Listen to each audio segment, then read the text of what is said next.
Olá, boa tarde. 648 mulheres foram assassinadas nos primeiros 6 meses deste ano, quase 2% a mais que no mesmo período de 2019. E de olho nessa realidade, o Conselho Nacional de Justiça realiza a partir de hoje a 12ª edição do Fórum Nacional de Juízes de Violência Doméstica e Familiar contra a Mulher. Esse é um dos destaques do Jornal da Justiça de hoje. Veja também. Depois de 2 anos em queda, Brasil registra alta de mortes violentas no primeiro semestre deste ano. O que chama a atenção nesses dados é que o aumento de mortes aconteceu mesmo com a pandemia. Supremo Tribunal Federal referenda a decisão que garante a estados, Distrito Federal e municípios liberdade na adoção de medidas contra a pandemia. Todas as medidas devem seguir orientações técnicas, respeitando sempre a jurisdição de cada ente federativo. E ainda, a Suprema Corte fixa diretrizes para julgamento de ações contra leis que criam cargos em comissão.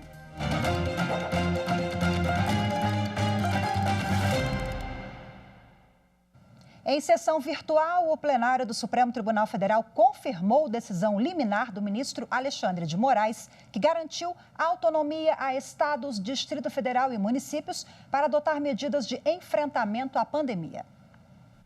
Em abril, o ministro Alexandre de Moraes reconheceu a competência dos estados, Distrito Federal e municípios para adotar medidas de combate à pandemia da Covid-19, entre elas distanciamento e isolamento social, funcionamento de escolas, comércio e atividades culturais. Por unanimidade, o plenário do Supremo referendou a decisão e confirmou também que essa autonomia não inviabiliza a competência do governo federal para estabelecer medidas em todo o território nacional, caso seja necessário. De acordo com a decisão dos ministros, todas as medidas devem seguir orientações técnicas, respeitando sempre a jurisdição de cada ente federativo. Segundo o entendimento, a cooperação entre os 3 poderes de todas as esferas federativas é imprescindível em momentos de crise e as divergências entre as autoridades acarretam insegurança, intranquilidade e medo em toda a sociedade. O Supremo Tribunal Federal fixou diretrizes para julgamento de ações contra leis que criam cargos em comissão. Quem tem os detalhes e traz para a gente é a consultora jurídica da TV Justiça, Gisele Reis. Uma das formas de acesso ao cargo público se dá por intermédio da nomeação em cargos em comissão. Eles são de livre nomeação, livre exoneração e se destinam às atribuições de direção, chefia e assessoramento. A nomeação para o cargo comissionado se dá sem prévia aprovação em concurso público. São nomeadas pessoas sem vínculo anterior com a administração pública. Fora dessas hipóteses, há desrespeito à Constituição. Em Minas Gerais, o Ministério Público apresentou no Tribunal de Justiça do Estado uma ação direta de inconstitucionalidade contra dispositivos da legislação municipal que criou mais de 100 cargos comissionados.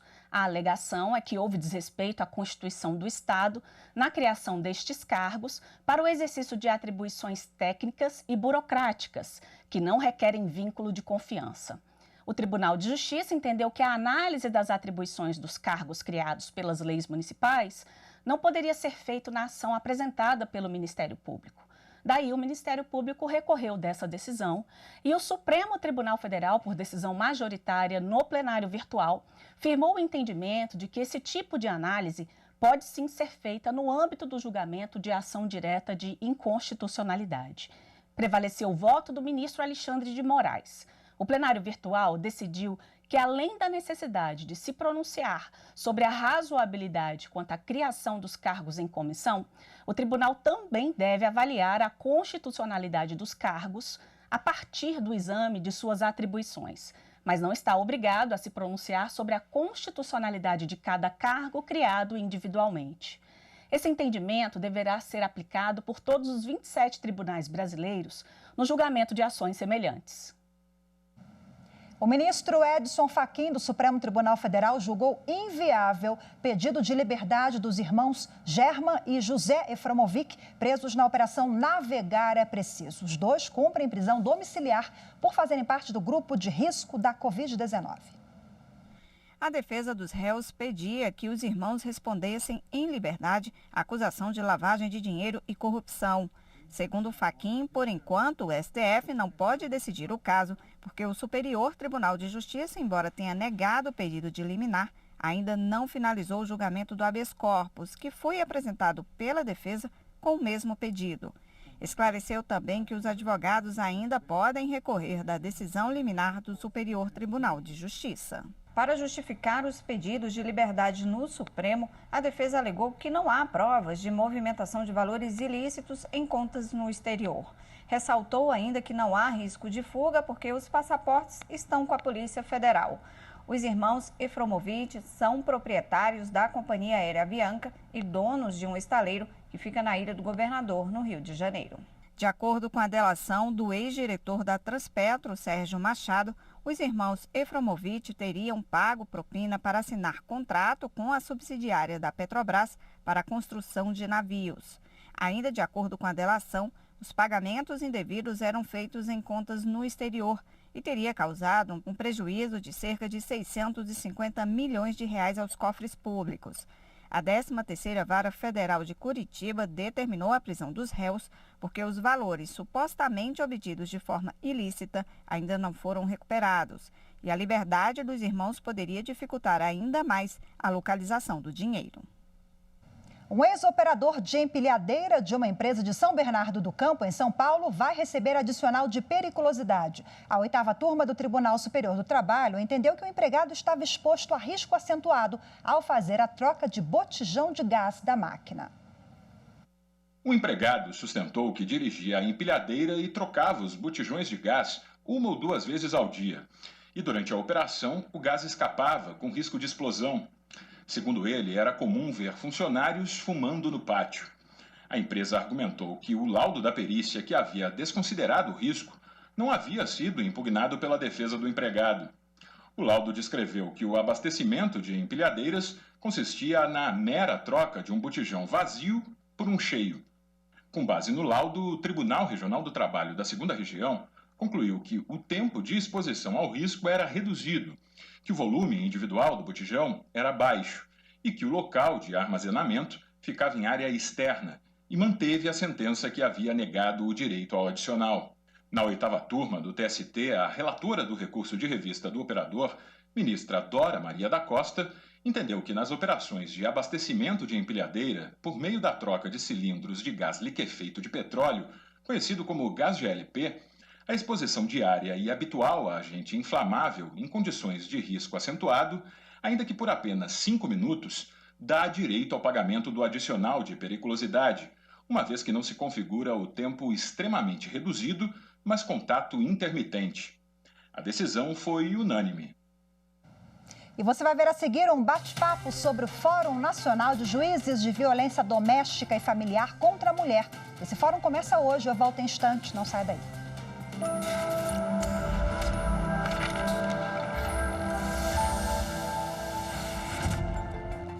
Constituição tem a ver com liberdade. É uma garantia do cidadão em face do Estado.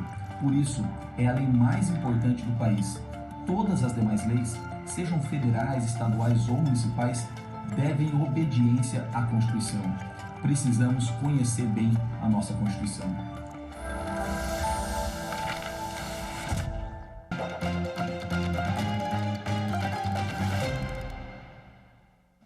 E mesmo com o isolamento social por causa da pandemia do novo coronavírus, o número de assassinatos no Brasil subiu 6% no primeiro semestre deste ano. Segundo dados do Anuário Brasileiro de Segurança Pública, uma pessoa foi assassinada a cada 10 minutos no país. A alta foi registrada após 2 anos seguidos na queda de mortes. Segundo o Anuário Brasileiro de Segurança Pública, em 6 meses foram registradas 22.680 mortes violentas, contra 21.357 no mesmo período do ano passado, 6% a mais. A região Nordeste puxa as estatísticas. No Ceará, o número de assassinatos mais do que dobrou, passou de 1.106 para 2.237. Na outra ponta da pesquisa, chama a atenção os números do Rio de Janeiro. No primeiro semestre do ano passado, foram 2.176. Em 2020, 1.938, queda de 11%. Segundo os pesquisadores, o que chama a atenção nesses dados é que o aumento de mortes aconteceu mesmo com a pandemia, quando os estados adotaram diversas medidas de isolamento social, o que significa que houve alta na violência, mesmo com a redução de pessoas nas ruas. Os dados acompanhados mensalmente pelo monitor da violência não incluem as mortes causadas em decorrência de confronto policial, ou seja, de pessoas mortas pela polícia. Mas índices divulgados por alguns estados apontam que também houve aumento desses casos. Em São Paulo, 498 pessoas foram mortas por policiais militares em serviço e fora de serviço no primeiro semestre deste ano, contra 414 no mesmo período de 2019. O aumento chega a mais de 20%. E os dados do Anuário Brasileiro de Segurança Pública também mostram aumento de casos de feminicídio, apesar da redução de denúncias de agressões. Magistrados de todo o país vão discutir as dificuldades em adotar políticas para combater a violência doméstica. O isolamento social tem sido importante para combater a pandemia da Covid-19. Mas o aumento do tempo dentro de casa criou um fenômeno novo: a dificuldade de combater a violência contra a mulher. À primeira vista, os números do Anuário Brasileiro de Segurança Pública até parecem positivos. O número de denúncias de violência doméstica caiu quase 10% no primeiro semestre de 2020 em relação ao mesmo período do ano passado. Menos denúncias presenciais, no entanto, acabaram no crescimento das denúncias por telefone. Os chamados no 190 aumentaram. Mais de 147 mil mulheres ligaram para a Polícia Militar para relatar algum caso de violência. A diminuição das ocorrências teve como consequência queda nas investigações e nas medidas protetivas de urgência concedidas pela Justiça. E o mais grave, aumento na quantidade de feminicídios. 648 mulheres foram assassinadas nos 6 primeiros meses deste ano, quase 2% a mais que no mesmo período de 2019. Esta pesquisadora afirma que o isolamento dificultou o acesso das mulheres aos instrumentos para as denúncias. É muito difícil que as pessoas consigam denunciar antes que essa situação saia do controle, né? Então a gente consegue identificar que a falta dessa política adaptada acaba que colabora com essa situação extrema, que é a morte dessa mulher, né? Que é a execução dessa mulher. Um desses instrumentos foi a campanha realizada pelo Conselho Nacional de Justiça e a Associação dos Magistrados Brasileiros, a AMB. A vítima pode fazer um X na palma da mão e mostrar, sem chamar a atenção do agressor, a um funcionário de uma das 10 mil farmácias e drogarias do país parceiras, que vai fazer a denúncia para a polícia.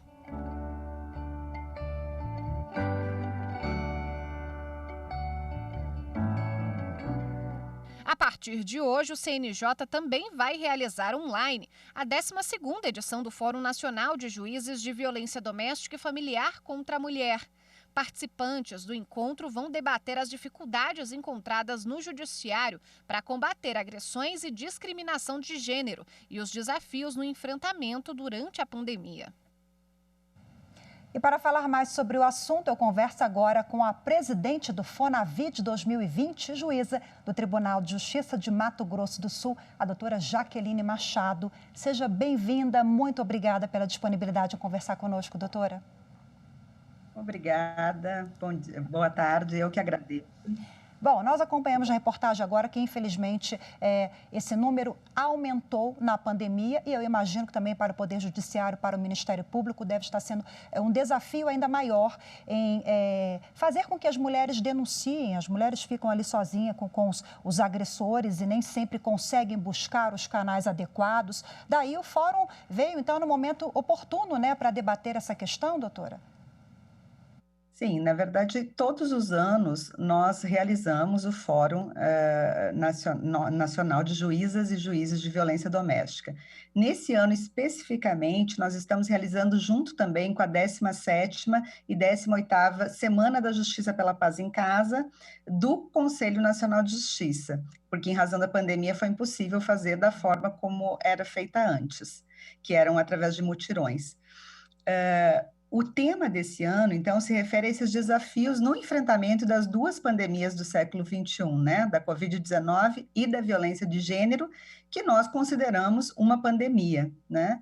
Então, é importante que todos os magistrados, equipes técnicas, psicólogos, assistentes sociais que atuem nessa área de violência doméstica participem para que a gente debata esses temas tão importantes de como fazer esse enfrentamento num ano que é atípico, né, que nos pegou num primeiro momento de surpresa e que o judiciário vem tentando, dia após dia, se adaptar a ultrapassar esses obstáculos para atender e dar o melhor acesso à justiça para essas mulheres vítimas de violência. Doutora Jaqueline, a adesão está sendo grande, né? Esse ano nós temos até um recorde aí de 1.600 inscritos. Até agora, isso é importante também, porque se a gente for ver, são multiplicadores, né? Das ideias, das reflexões. Sim, com certeza. Na verdade, até hoje nós tivemos, até o dia 17, que terminaram as inscrições, nós tivemos 1.974 inscritos. É muita gente tendo acesso, né, a essas questões fundamentais sobre os direitos humanos das mulheres, a violência de gênero, o racismo, né, que a gente faz esse recorte étnico-racial, julgamento com perspectiva de gênero, o impacto dessa violência doméstica na vida das mulheres, a economia pós-pandemia para essas mulheres vítimas de violência e o feminicídio. Então, essa informação é o que traz, na verdade, essa transformação social que tanto nós precisamos, né? Então, é muito importante que a gente consiga atingir esse número de pessoas e até mais, porque depois os conteúdos vão ficar gravados, podem ser reproduzidos, né? Isso é muito importante. A senhora falou em conteúdos, né? O Fonavide, esse fórum, ele resulta em enunciados. Até hoje, me parece que somam 56 enunciados. São textos com normativas. O que significa esses enunciados? O que eles significam na prática? Então, os enunciados, eles representam um impacto, né, no judiciário, no sentido de que, de certa forma, depois de um debate nesses fóruns, há uma padronização, né, de alguns entendimentos e procedimentos em que geram dúvidas, né, quando se interpreta a lei. Então, é muito importante porque, apesar da complexidade do Brasil, por ser grande, e as especificidades de cada local, é importante um posicionamento comum em determinadas questões e situações, até para que a gente dê a melhor proteção para essa mulher vítima de violência. Nós falamos sobre os desafios, né, de combater a violência doméstica na pandemia, mas esse ano também a gente comemora, são 14 anos, né, de vigência da Lei Maria da Penha. Eu imagino que o desafio também seja para dar efetividade à lei e para torná-la sair do papel, né? Muitas vezes o judiciário, ou enfim, concedem o poder público, o judiciário, a polícia, todos os atores envolvidos, concedem medidas protetivas, por exemplo, a essas mulheres. E, infelizmente, não temos estrutura, falando de Estado, né? Essa questão que a gente sabe que é bem complexa. Mas muitas mulheres com medidas protetivas, elas são mortas ainda assim. Quer dizer, isso entra também na pauta, com certeza, do fórum, né, doutora? Sim, isso é um assunto que sempre entra na pauta. Na verdade, as estimativas nos dizem que a maioria das mulheres que são mortas não tem medida protetiva, não acessaram o sistema de justiça. E isso também é uma dificuldade. Nós precisamos saber por que essas mulheres não denunciam e cada vez mais agir para que elas passem a denunciar, porque a denúncia é uma forma também de frear essa escalada da violência e evitar um feminicídio. Mas, então, a despeito disso também, é importante que o fórum, ele atua também no acompanhamento de projetos de lei que digam respeito a essa matéria, né? Emitimos notas técnicas sobre a viabilidade ou não de determinados projetos, porque, na verdade, nós estamos na linha de frente para a aplicação dessas normas, né? Então, nós precisamos ter normas que realmente sejam possíveis de serem aplicadas, né, e venham a ser aplicadas de forma efetiva.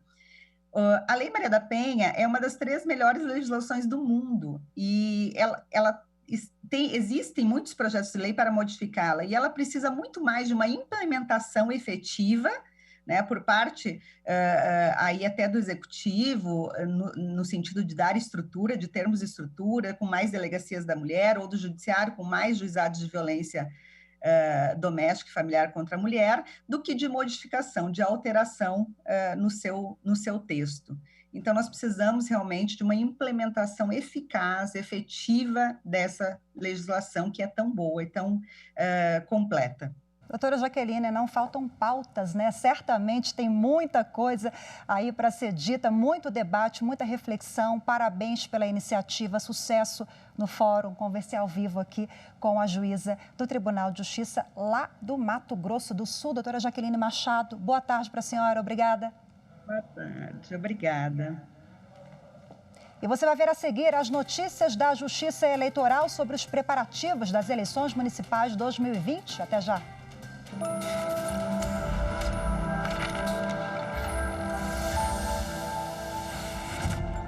A Constituição Federal visa, em sua essência, garantir um padrão mínimo de proteção ao cidadão. Dela são extraídos direitos e garantias fundamentais necessárias para a vida em sociedade. É o ponto de partida e de chegada de qualquer norma. E é somente com ela que construiremos um futuro livre, democrático e mais humano.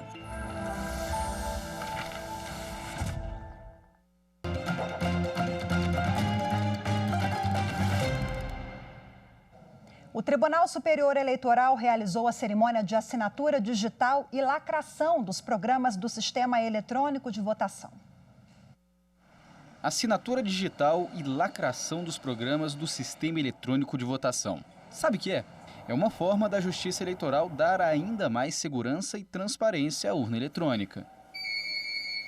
Assim que as eleições gerais de 2018 terminaram, técnicos da Justiça Eleitoral começaram a trabalhar nos programas do Sistema Eletrônico das Eleições Municipais.